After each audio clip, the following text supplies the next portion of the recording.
Vous écoutez Des Voix qui portent, un programme audio proposé par La Parole Donnée. Psychologue clinicienne spécialisée dans les violences intrafamiliales, Nathalie Rocailleux a fondé l'association AFL Transition en 2000 à Toulon, dont elle est la directrice générale. Très engagée dans la lutte contre les situations qui conduisent parfois au féminicide, Nathalie Rocailleux a créé dans le département plusieurs lieux de périnatalité et de prévention des violences qui offrent un soutien immédiat dès la naissance de l'enfant.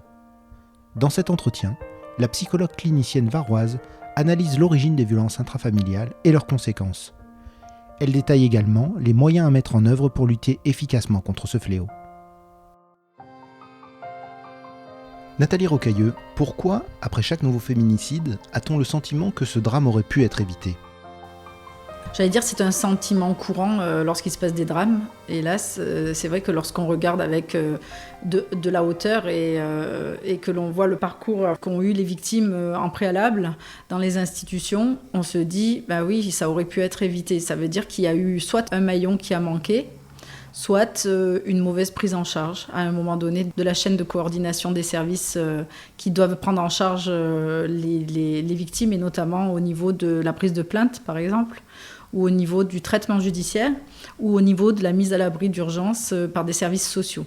Donc ça, c'est les trois axes d'erreurs, j'allais dire, là où se manifesteront les erreurs qui font que, à un moment donné, on aurait pu éviter ce drame. Alors ça part aussi d'une culpabilité institutionnelle, hein.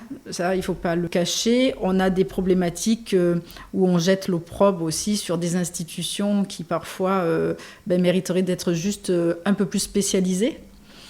Il y a des erreurs humaines et aujourd'hui il serait temps qu'on investisse dans la réduction de ces erreurs humaines pour qu'on n'arrive plus à des féminicides.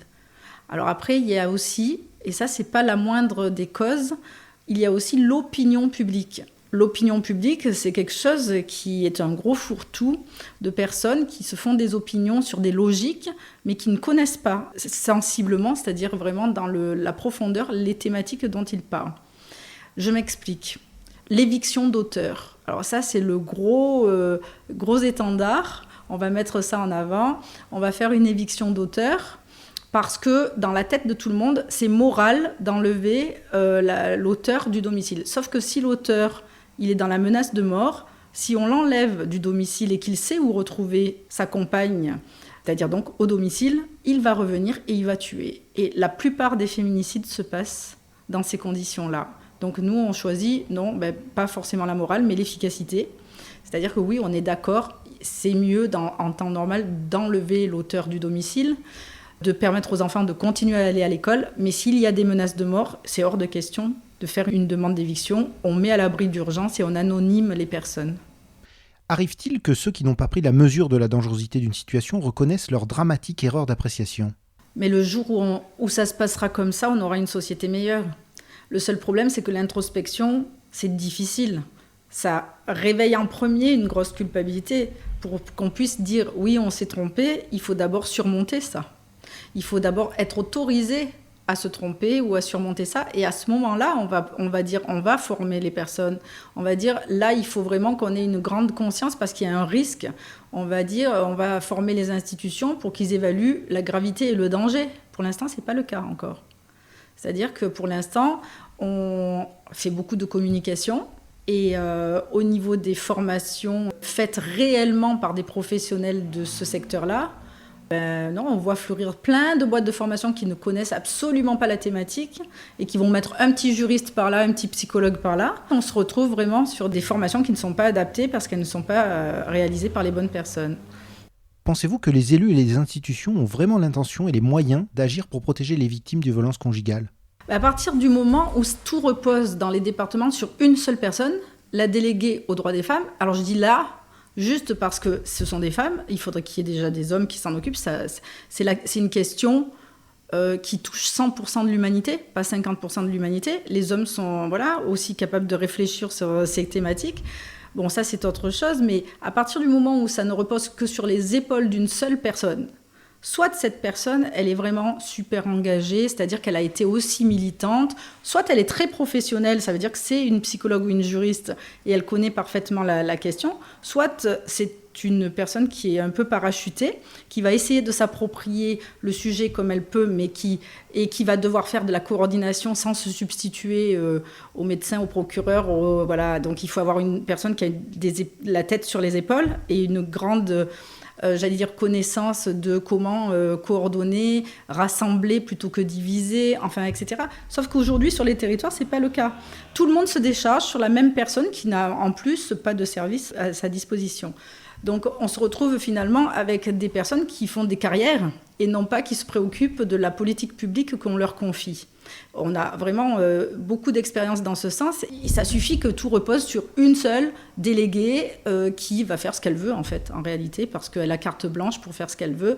Et souvent, malheureusement, les structures spécialisées ne sont pas vraiment concertées ou elles sont mises en concurrence bêtement sur un secteur où on ne devrait pas récupérer la cause pour faire une carrière, quoi. Voilà, donc ça, c'est vraiment ce qui pêche vraiment dans l'organisation. Et je suis persuadée que sinon, les institutions comme les élus ont vraiment cette volonté d'enrayer ce phénomène-là. Mais mettons réellement, sans faire semblant, tout le monde et toutes les intelligences autour de la table. Est-ce que la lutte contre les violences intrafamiliales a été plus efficace à certaines époques ? Oh oui, après la mise en place du 3e plan de lutte contre les violences faites aux femmes, il y a eu de réelles coordinations avec une volonté de guichet unique. Alors ça, c'était dans les années 2012, 2013, 2014. Ça a fonctionné. Aujourd'hui, on fait beaucoup de communication, mais les moyens donnés à cette coordination et à cette évolution... Alors, il y a eu aussi, des lois qui sont apparues et qui aident énormément depuis 2019 et 2020. Donc, on peut dire que les politiques, eux, ont fait leur job. Mais aujourd'hui, il faut manager et il faut écouter les gens qui font de l'innovation sociale sur ce plan-là. Il faut arrêter de diviser, quoi, simplement. Les associations, il faut leur permettre de travailler ensemble et il faut arrêter de faire vivre aux associations spécialisées cette variable d'ajustement budgétaire permanente qui font qu'elles sont obligées, alors c'est un secteur très féminin aussi, il faut le déclarer, et elles sont obligées à un moment donné de spécialiser leur personnel et puis de les laisser sur le côté, sur le bord du chemin et de les licencier au bout de 4 ans. Donc oui, il y avait ces volontés de pérenniser les actions. Il faut savoir aujourd'hui que les accueils de jour en France, qui font partie des plans nationaux de lutte contre les violences faites aux femmes, ce sont des accueils de jour qui demandent du professionnalisme et une ouverture à temps complet. Ces accueils de jour sont financés comme des associations de joueurs de boules, c'est-à-dire des associations de quartier où des gens se réunissent pour jouer aux boules. Voilà, c'est-à-dire qu'ils sont financés avec une subvention one-shot, une subvention unique chaque année qu'il faut renouveler. Mais le personnel, lui, il est en CDI parce qu'on a un droit du travail, et puis fort heureusement. Et le personnel en CDI qu'on a surspécialisé, ça a mis 4 ans pour qu'il arrive à être très, très efficace sur le terrain, à coordonner ses actions, à ne plus faire d'erreurs, à évaluer correctement la gravité et le danger. C'est 1800 indicateurs lorsqu'une femme arrive qu'il faut coupler pour analyser correctement une situation. Donc, inutile de vous dire qu'on est obligé de bien spécialiser les personnes. Si on fait cet effort-là, si on fait l'effort de créer dans un même lieu pour que les femmes ne partent pas partout et que ce ne soit pas le parcours du combattant pour elles d'accéder à un lieu d'hébergement, à leurs droits, à l'ouverture, à la vêture pour les enfants, au colis alimentaire, à l'avocat, etc. On fait du stop and go pour donner à une autre association parce que celle-là, elle ne nous a pas fait assez de sourire. On ne peut plus faire ça, c'est plus possible. Et le droit des femmes est traité comme ça en France. Donc, c'est la globalité de l'action sociale, mais particulièrement le secteur de l'accès aux droits pour les femmes victimes de violences.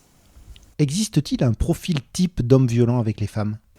Alors, les profils types, on va parler des signaux faibles. Parce qu'en réalité, pas tous les hommes qui ont ces signaux faibles vont arriver à de la violence extrême, mais en revanche, il y a quand même un dénominateur commun, c'est les types relationnels, en fait, qui vont être en permanence dans la domination et la soumission de l'autre. Alors, pas forcément en public, mais quand on a la porte fermée, et les amis proches peuvent déjà le détecter, on coupe la parole aux femmes, elles ne parlent pas vraiment en public, elles ne se comportent pas de la même manière quand elles sont en présence de l'homme qui partage leur vie ou quand elles sont seules avec leurs amis. On se trouve dans des situations donc, où on a vraiment, vous savez, des petits signaux faibles comme je rabaisse l'autre ou je lui dis que quand même c'est pas bien, je suis toujours négatif à son encontre. Et à ce moment-là, on peut soupçonner quand même qu'il y a ce type relationnel qui est mis en place, non pas du tout volontairement, parce que c'est pas volontaire, c'est quelque chose qui s'impose à la construction psychique parce qu'il y a eu ce type d'identification dans l'enfance. C'est-à-dire que dans le milieu où ont vécu les auteurs, il y a eu, pour 100% des auteurs, ce type d'identification à bas bruit, mais qui peut arriver avec d'autres facteurs, c'est-à-dire un manque d'estime de soi, un manque de confiance en soi, qui va se manifester par un surcroît de virilité, une survalorisation de la virilité dans le sens vraiment traditionnel du terme. Eh bien, on se retrouve avec des hommes qui peuvent, eux, passer à l'acte, alors qu'ils ont été au contact toute leur enfance de pères dominants, mais qui ne sera peut-être pas passé à l'acte. Donc le schéma psychique, c'est celui-là. On est dans la domination, la femme parle moins que moi, je lui coupe la parole, elle est rabaissée. Ensuite, on va dans le milieu intime jusqu'à la pousser, la faire tomber devant les enfants souvent, la rabaisser donc dans le sens physique du terme. Et puis parfois aussi, c'est le cas très très souvent, tout ça c'est le chemin avant le féminicide, on va arriver à se servir sexuellement, je dis se servir, c'est-à-dire à considérer que cette femme-là a un devoir, ce qui est sorti du code civil aujourd'hui, le devoir conjugal, a un devoir, c'est celui de nous servir d'objet, et donc en fait elle est rabaissée, elle est ravalée au rang d'objet, et c'est vraiment... ça peut être vraiment soit très progressif, et ça se manifeste beaucoup plus fort sur les violences physiques et sexuelles au moment de la naissance des enfants ou de la première grossesse, et ça peut être soit très violent tout de suite dans certains couples, et à ce moment-là, on n'est plus à bas bruit, on est sur des signes forts dès le départ du couple. Mais structurellement, la personnalité, elle est vraiment construite comme ça. Est-il possible d'intervenir dans le cadre de l'école pour corriger cette éducation ? Hélas, je vais vous répondre que non, l'école ne suffit absolument pas. C'est pour ça qu'on a créé les postes parents d'ailleurs, puisque les postes parents, elles vont avoir une incidence sur la sphère familiale directement. Pourquoi l'école ne suffit pas ? Parce qu'on est dans un éprouvé intime. Et l'éprouvé intime, il ne peut pas être compensé par soit un éprouvé social. C'est pas la même chose. Dans la tête de l'enfant, ce qui se construit dans le social, c'est pas ce qui se construit dans l'intime. Et l'impact du social sur l'intime, on vient de finir une étude longitudinale de 20 ans sur cet impact du social sur la sphère intime. Eh bien, elle est amoindrie. Plus il y a de violence intrafamiliale, moins il y a d'impact de la vertu des valeurs sociales sur la relation intime. Et plus il y a de pauvreté aussi, donc de facteurs associés.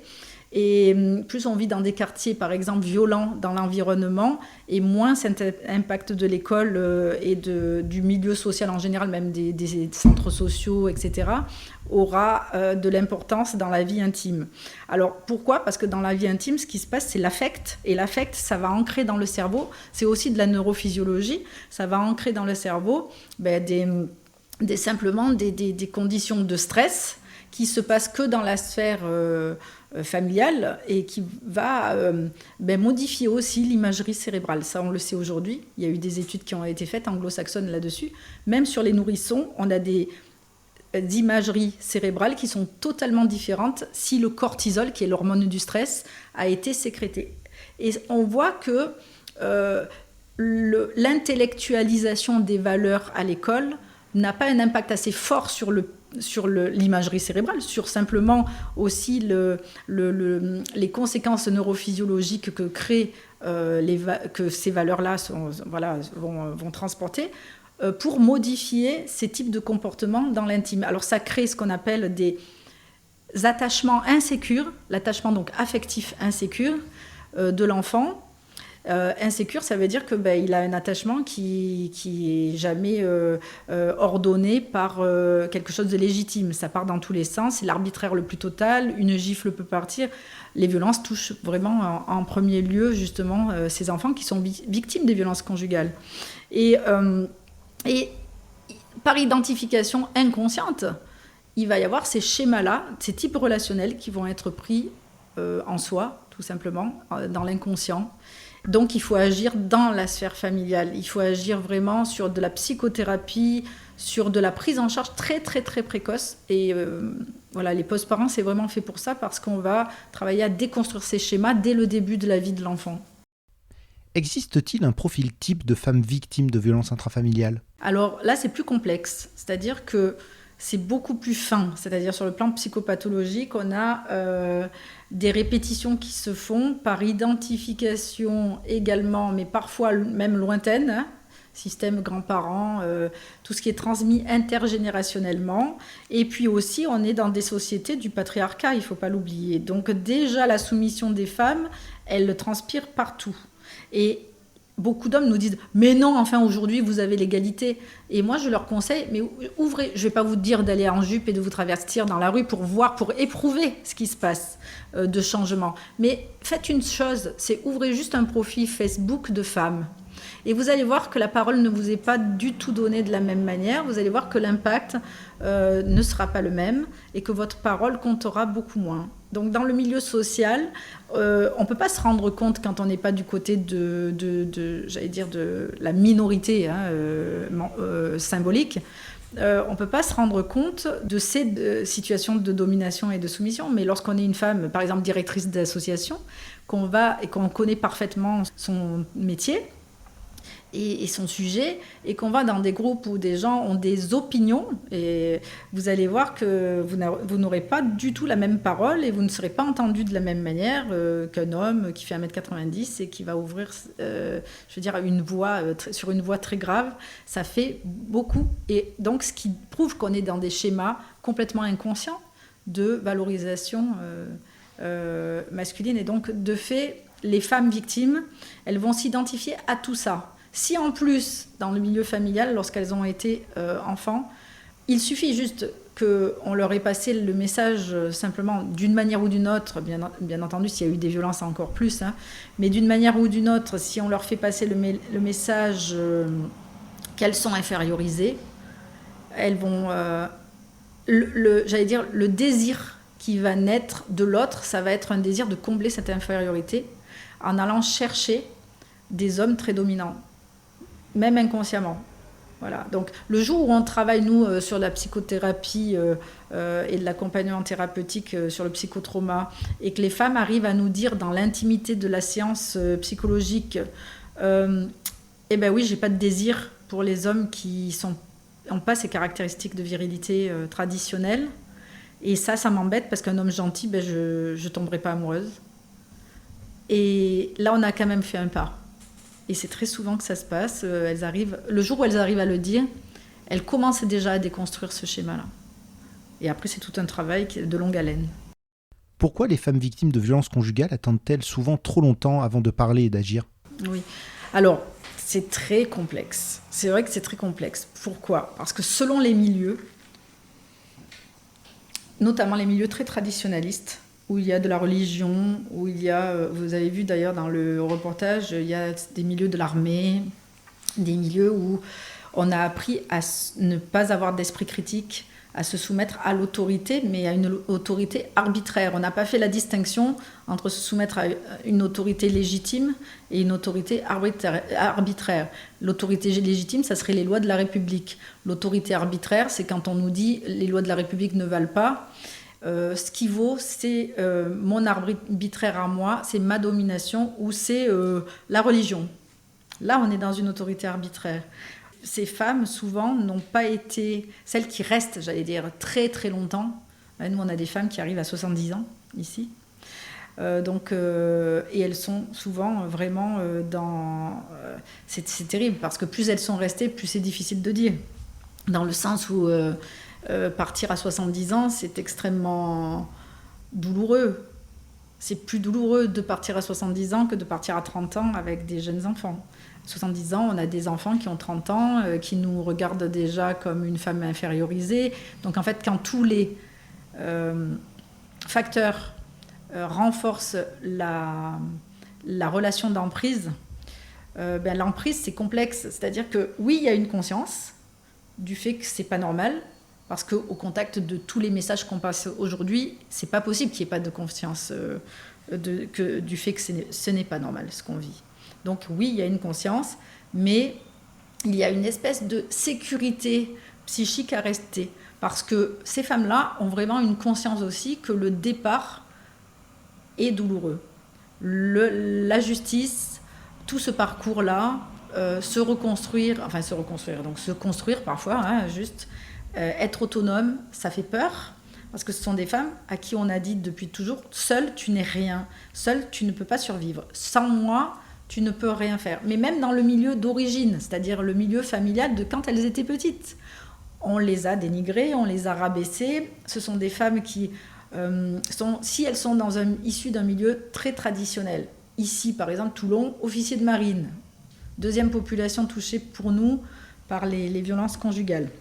On se retrouve dans des milieux où on a infériorisé leur volonté, où on leur a toujours dit qu'elles ne peuvent pas survivre sans un homme ou sans un milieu familial originel. Et donc, c'est extrêmement difficile pour elles que d'imaginer qu'elles vont pouvoir vivre seules. Elles ne se sont jamais coltinées avec cette solitude. Donc, il faut vraiment créer des lieux qui soient très, très, très accompagnants, très enveloppants, qui ne lâchent rien et qui ne lâchent pas cette personne. Et souvent, malheureusement, ce qu'elles vivent de violence morale, psychologique, sexuelle, etc., c'est, j'allais dire, moins difficile d'y rester, moins difficile, ça ne veut pas dire moins douloureux, moins difficile dans le sens où elles ne savent pas comment on fait. La liberté, c'est extrêmement... ça fait peur. On l'a vu avec dans la libération de l'esclavagisme. On a vu combien d'esclaves voulaient rester chez les maîtres, entre guillemets, parce qu'ils étaient terrorisés par cet inconnu et qu'on leur avait toujours dit que sans ces patrons-là, ils n'existaient pas, ils n'étaient rien. Si on met ça depuis tout petit dans la tête de quelqu'un, il ne sait pas qu'il peut. C'est à nous de le leur dire. C'est à nous de montrer le chemin. Mais encore faut-il que les situations arrivent jusqu'à nous. Encore faut-il que les institutions n'empêchent pas ces situations d'arriver jusqu'à nous. Et encore faut-il qu'il y ait cette écoute dans toutes les institutions. On comprend que des policiers qui traitent tous les jours de la criminalité très lourde, de la délinquance, ils vont pas entendre quelqu'un qui arrive qui est une petite dame qui arrive avec les épaules en dedans, la tête rentrée dans les épaules et qui dit mon mari il est pas gentil avec moi, parce qu'elle va pas savoir l'exprimer au départ. On le comprend ça. Il faut cette formation. Ça, ce sont des signaux faibles. Et plus les personnes sont âgées, plus elles sont en risque morbide. C'est-à-dire que si elles arrivent à venir le dire, c'est qu'elles ont peur pour leur vie. Voilà. Et ensuite, la deuxième question, c'était les enfants. Oui, les enfants sont clairement un déclencheur parce que les enfants, aujourd'hui, dans les écoles, justement, il y a cette sensibilisation qui va pouvoir avoir un impact sur l'esprit critique de l'enfance qui n'existait pas avant. Et notamment sur les violences conjugales, les enfants vont pouvoir dire ou manifester leur terreur, manifester leur mal-être. Il y a un peu plus aujourd'hui d'accompagnement à la parentalité, donc les parents prennent conscience du mal-être de l'enfant, et c'est ce qui va motiver les mères en premier, lorsqu'elles ont des enfants, à venir dénoncer ces violences qu'elles vivent. Que fait-on pour protéger réellement une femme victime qui vient dénoncer son mari violent ? Soit il est en comparution immédiate et puis il peut être incarcéré selon la gravité des faits. C'est pas de l'intention, c'est ça le problème. C'est un problème et c'est pas un problème. Je vais dire, c'est plutôt une société normale qui agit comme ça.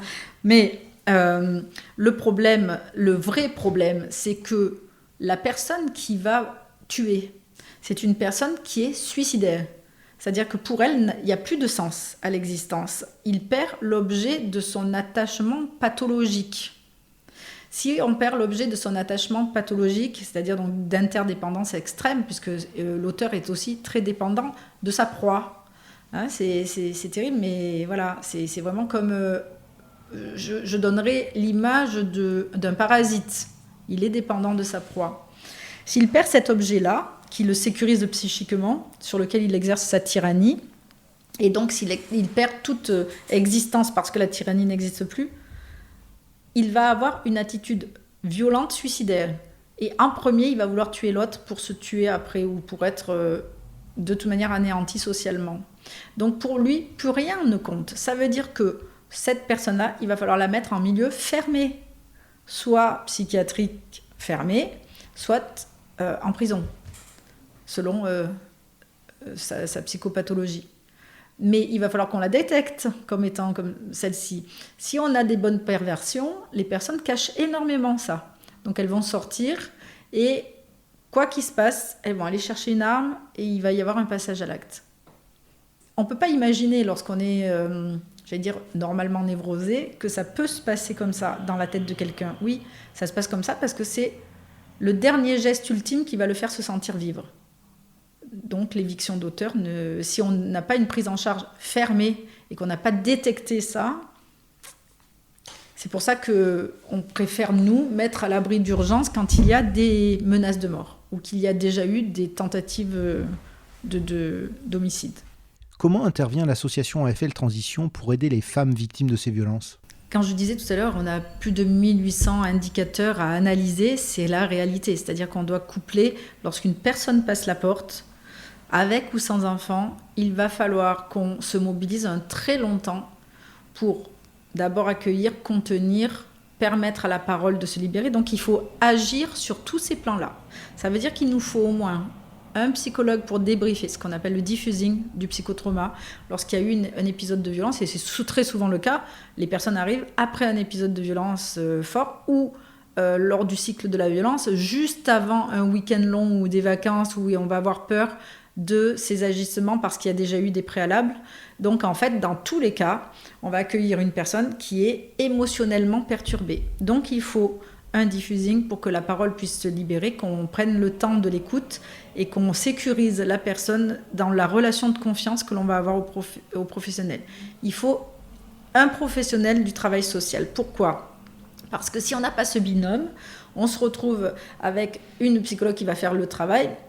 Elle va aider à qualifier pénalement des faits, c'est-à-dire qu'une femme qui vit, par exemple, je vous donnais tout à l'heure l'exemple du viol conjugal, oui, la plupart de ces personnes ne le qualifient pas de viol. C'est-à-dire qu'elles disent « oui, mais moi je ne veux pas avoir ces pratiques sexuelles, je ne veux pas avoir de la sexualité avec lui, mais si je ne l'ai pas, il se met dans un tel état de colère parce que la frustration, il y a une intolérance totale à la frustration, eh bien que je vais prendre des coups et je sais que ça peut aller jusqu'à la mort. Donc maintenant, aujourd'hui, je le laisse faire.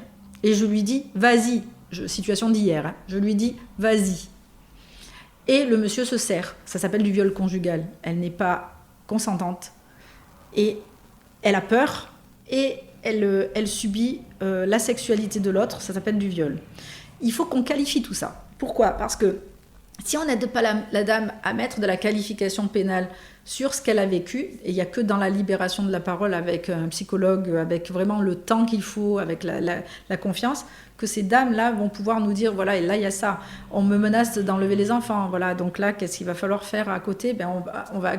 On va activer le travailleur social et on va dire là, en effet, monsieur est d'origine étrangère, il menace d'enlever les enfants, il faut faire une OST. Alors c'est une interdiction de sortie du territoire. Il faut là se rapprocher de la préfecture pour faire cette action-là. Mais en attendant et entre-temps, il faut vraiment mettre à l'abri d'urgence madame et ses enfants. D'abord savoir s'il y a des mineurs au domicile. Est-ce qu'ils sont toujours avec monsieur ? Est-ce qu'il y a eu un épisode ? Il faut vraiment évaluer toute cette situation. Sur le plan pénal, sur le plan civil, donc là on fait appel à des avocats, nous carrément. Hein, on fait plus aujourd'hui appel qu'à des juristes parce que parfois il y a des choses qui échappent aussi dans des avocats, c'est leur métier. Donc on travaille aujourd'hui avec le barreau, puisqu'on passe une convention avec le barreau, avec la CAF du Var. Et avec Aurore Boyard qui travaille avec nous et Edicte Angelico aussi. Ce sont des avocates et on fait appel à des avocates après à des avocats locaux qui connaissent bien ces problématiques-là sur le plan civil et pénal. Donc il va falloir quand même qu'on mette en route dans l'immédiat une mise à l'abri d'urgence ou une éviction d'auteur ou en tout cas une ouverture d'ordonnance de protection si c'est pour les femmes et les mineurs, qu'on qualifie pénalement les choses, qu'on fournisse avec le travailleur social de la vêture, parce que parfois on est parti très vite, on n'a pas ni les documents administratifs, ni les vêtements pour les enfants, ni les repas qu'il faut. Donc on va fournir le repas, la salle de bain pour la toilette. On va fournir des repas pour le soir et une évaluation de combien de temps on peut maintenir ces personnes en mise à l'abri dans des appartements ou des dédiés ou des lieux des CHRS. À ce moment-là, on va aussi tabler sur l'avenir, on va faire un vrai plan avec la dame pour qu'elle puisse sortir de cette situation. On va évaluer si elle est spoliée de son courrier administratif. À ce moment-là, on fait la domiciliation du courrier sur place. Donc vous voyez, c'est très, très lourd. On va contacter la CAF pour savoir si les allocations familiales ou les minima sociaux sont versés à monsieur plutôt qu'à madame. Parfois même, ce sont les salaires. Monsieur ne travaille pas, madame travaille, et les salaires sont versés sur le compte de monsieur. On va ouvrir un compte en banque avec une banque avec qui on travaille. Et on va faire verser les salaires, reverser les salaires, enfin autonomiser économiquement la femme. Donc vous voyez, là je vous donne juste une petite situation, parce qu'après, voilà. Donc on est obligé d'avoir au moins la coordination d'un psychologue, d'un travailleur social, d'un juriste. Après, c'est vraiment l'écriture de courrier. Parfois, on fait appel à des écrivains publics. Évidemment, lorsqu'il y a eu des viols conjugaux, au service de gynécologie de l'hôpital de Sainte-Musse, où aujourd'hui, donc, on va conventionner aussi on l'espère, avec les hôpitaux de la Seine-sur-Mer et de Sainte-Musse. Et puis, bien entendu, l'accompagnement au dépôt de plainte dans les jours vraiment proches qui suivent, parce qu'il ne faut pas que les preuves matérielles, notamment les preuves physiques quand il y en a, soient diminuées au moment de la prise de plainte, puisqu'après c'est au parquet de diligenter une expertise médico-légale et une expertise psychologique. Alors lorsque la dame arrive avec les enfants sont pris à part, parce que la dame elle va pas bien entendu raconter tout ça avec les viols conjugaux et tout devant les enfants. Il y a un diffusing qui est fait auprès des enfants systématiquement et une prise en charge psychothérapeutique avec les enfants et avec la maman, avec des psychologues différents. Donc en fait, il va y avoir un espace intime avec l'enfant, mais parfois ça dépend de l'âge de l'enfant. L'enfant ne veut pas quitter sa mère parce qu'il est dans une terreur de séparation due aux attachements insécurisants. Donc là, on fait vraiment un travail avec la maman, on discute avant de ce qu'on va évoquer dans la séance. Et on va avoir ce travail psychothérapeutique avec la mère. Et petit à petit, bien sûr, on va proposer à l'enfant d'aller en travail thérapeutique de réparation avec le psychologue seul. Et ça marche très bien. En 2-3 jours, ça fonctionne. Comme ils viennent tous les jours sur l'accueil de jour, par exemple, ça fonctionne parce qu'il y a une habitude et puis une confiance qui se met en place. Combien de temps peut durer une prise en charge par votre association ? On a des situations, ça fait 2 ans qu'elles sont là. Alors, elles sont émancipées économiquement, elles sont émancipées sur le plan de la justice qui est passée. Mais après, voilà, il y a toujours des problèmes au civil, c'est-à-dire la garde des enfants. Ça, c'est important que le civil et le pénal se parlent, là aussi, parce que les chantages continuent lors des modes de garde et d'accueil de l'enfant par le père. S'il y a eu de l'incarcération, là c'est tout aussi, on travaille avec des associations qui font le lien entre les pères et les enfants. S'il n'y a pas eu, aujourd'hui l'enfant il est vraiment reconnu pénalement victime, mais au pénal par exemple on ne voit pas de peine et de dommages et intérêts donnés aux enfants, alors que psychologiquement il y a des très gros dégâts souvent. Donc aujourd'hui nous on se constitue partie civile pour représenter aussi l'intérêt des enfants et des mineurs, ou des femmes, ça dépend des situations, juridiquement. Et ça, c'est important parce qu'il y a un préjudice sur les enfants, il y a un préjudice social, il y a un préjudice sur les femmes, et il y a un préjudice social aussi qui se crée lorsqu'il y a des violences conjugales. Les violences conjugales, c'est pas rien, ça a un vrai impact sur la société tout entière. Parce qu'il y a des répétitions intergénérationnelles, c'est relié à la criminalité, ça c'est clair. Clairement, les courbes de criminalité sont toujours reliées à des violences intrafamiliales vécues dans l'enfance chez les auteurs. Mais par ailleurs, donc oui, ça peut durer 2 ans, la prise en charge psychologique. Ça dure le temps de la réparation, donc le temps intime, on n'est plus dans l'utilisation de l'autre. On ne lui dit pas, allez, hâte-toi de te réparer. Non, bien entendu, on va respecter en premier son temps intime de réparation, mais on va aussi travailler sur des ateliers qui s'appellent les ateliers rebond, qui sont des ateliers pour apprendre à repérer dans la relation à l'autre quand ça devient le début de la relation de domination et de soumission. Donc on a pour ça des outils. Le violentomètre, c'est un outil que tout le monde peut trouver sur Internet, donc avec une courbe, avec des couleurs selon la gravité des faits. Bien entendu, nous on en rajoute beaucoup à l'intérieur selon la situation personnelle des enfants et des femmes. Et la thérapie, elle peut durer parfois... alors nous on est dans la thérapie juste après déconstruction du psychotrauma, et après on peut orienter aussi sur des thérapies longues à l'extérieur vers des personnes plus libérales, etc. Et ça peut durer des années, ça peut durer 10 ans.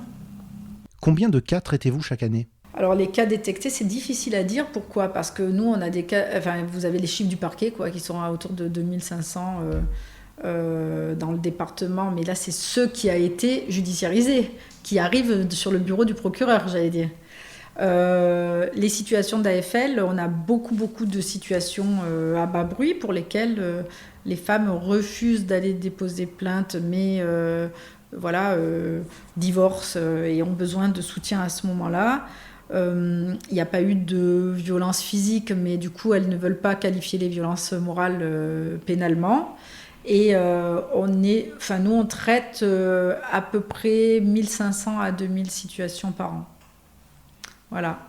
Et on est une équipe de 13 personnes, et 1500 à 2000 situations par an. Êtes-vous suffisamment aidé pour agir efficacement ? C'est une catastrophe. Alors ça, c'est-à-dire que le problème aujourd'hui, c'est que les associations sont des entreprises. C'est-à-dire que donc on les met face à des appels à projets, qui sont les équivalents des appels d'offres, mais avec beaucoup moins de financement. C'est-à-dire qu'on vous dit, c'est le cas de l'État par exemple, l'État vous dit, nous on met 30%, on a un plan de lutte contre les violences faites aux femmes, on va ouvrir un accueil de jour, on met 30% dedans, et pour le reste, donc 30% c'est 40 000 euros à peu près, entre 35 et 40 000 euros par département. Mais pour le reste, alors il faut savoir qu'un accueil de jour avec 2 professionnels et puis une coordination de service, ça vaut à peu près 150 000 euros par an, ouvert à plein temps. Et pas ouvert la nuit et pas ouvert le week-end. Donc 150 000 euros quand c'est pas cher. Parce que ça veut dire que votre pôle ressources de direction, d'encadrement et tout, il n'est pas compté dedans. Ça signifie donc qu'eux mettent 34 000 euros, ils mènent la politique publique et on vous dit... Et pour le reste, ça veut dire pour 70% qui restent, allez chercher vous-même vos financements. Mais personne ne vous aide, c'est-à-dire qu'il n'y a pas de soutien. On ne met pas autour de la table les partenaires, c'est à vous de vous débrouiller. Donc vous passez votre temps à courir la patate chaude en fait. Vous êtes la patate chaude, la variable d'ajustement. Et même si vous menez des actions qui ont un impact sociétal, si au bout du compte vous n'avez que 34 000 euros, il y a la loi des finances qui vient vous dire vous n'avez pas levé la totalité des fonds, donc quand même sur ces 34 000 euros on vous en enlève 10%, puisque vous n'êtes pas arrivé à avoir la base de dépenses en fait, la base de dépenses. Vous avez réduit la voilure, donc vous êtes obligé d'être en déficit. Aujourd'hui l'action sociale en France c'est ça, c'est une injonction de déficit. Donc si vous voulez faire de la bonne gestion, la variable d'ajustement, ce sont vos salariés que vous avez super professionnalisés. Donc on est dans la maltraitance. Et ce secteur d'activité est un secteur de femmes. Donc on a un vrai problème de financement de ces actions-là qui évidemment touchent des personnes qui ne vont pas pouvoir payer, puisque déjà elles ne peuvent pas payer un logement. Donc pour que ce soit une action sociale égalitaire, il faut que ce soit gratuit pour les publics.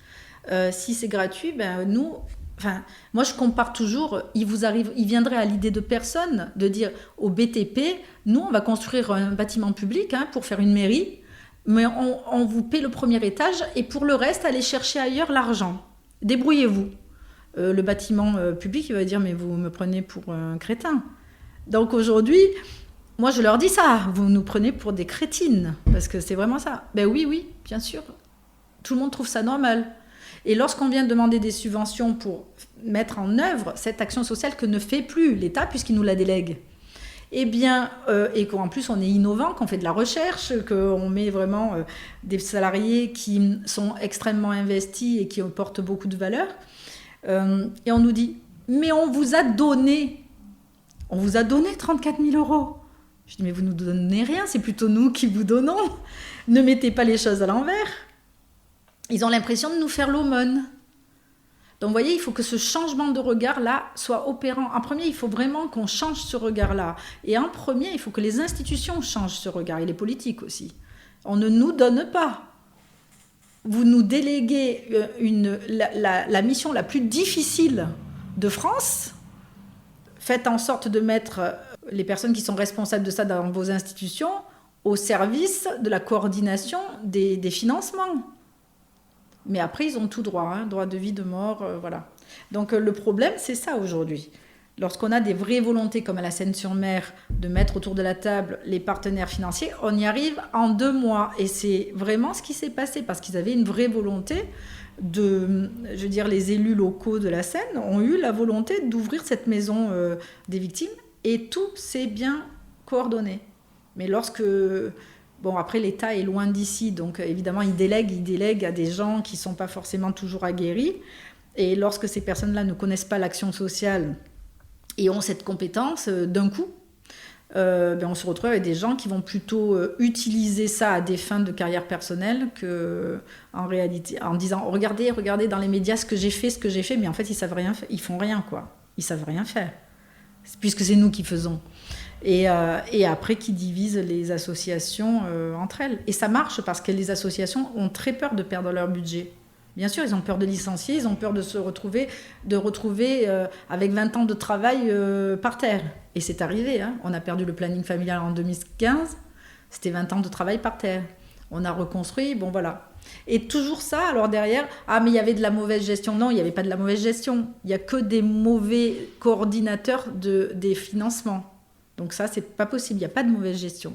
Si les gens ont les moyens d'avoir un pôle ressources avec une direction, une personne chargée des finances, etc., il n'y a pas de mauvaise gestion, c'est pas vrai. Il y a juste une mauvaise volonté départementale.